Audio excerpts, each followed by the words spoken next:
ምድራችን የምትለመልመው የተስፋይቱ ሀገር መሬት የምትሆነው ሰላም በልጆቿ ሲሰፍን ብቻ ነው።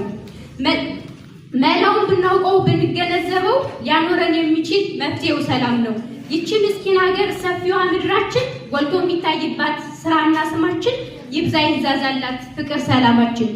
ወገን ያትዘጋ መፍትሄው በእጅ ነው። ለታመምከው ህመም መድኃኒት ሰላም ነው።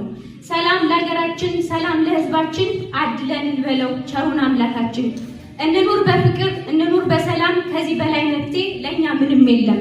ሰላም ለሀገራችን፣ ሰላም ለህዝባችን፣ ሁሌም ይኑር ይስፈን በውቢት ምድራችን።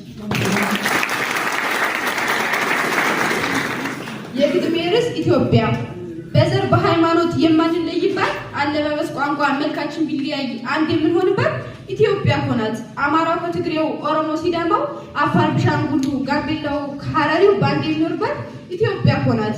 እንደ ታሪካችን እንደ ጥንት ቀደምቱ ለሰላም ተነሱ ወገኖች ይበርዱ። ተምረን በማድረግ ሰላምና ፍቅርን ለትውልድ እንርዳት ሁላችን ተባብረን። ፋሲለደስ አክሱም የታሪክ ምስክር፣ መስቀል ጽላታችን የእምነታችን ምስጢር፣ ገዳማት መስጊዱ ሐውልታችን ሳይቀር ሰላም ሲኖር ነው ሁሉም የሚከበር።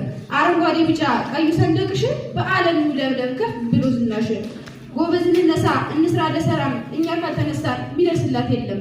ነፋሻው አየርሽ አረንጓዴው መስክሽ ሁሉም ሰላም እስከ ዘላለምሽ። ኢትዮጵያ ለዘላለም ትኖር።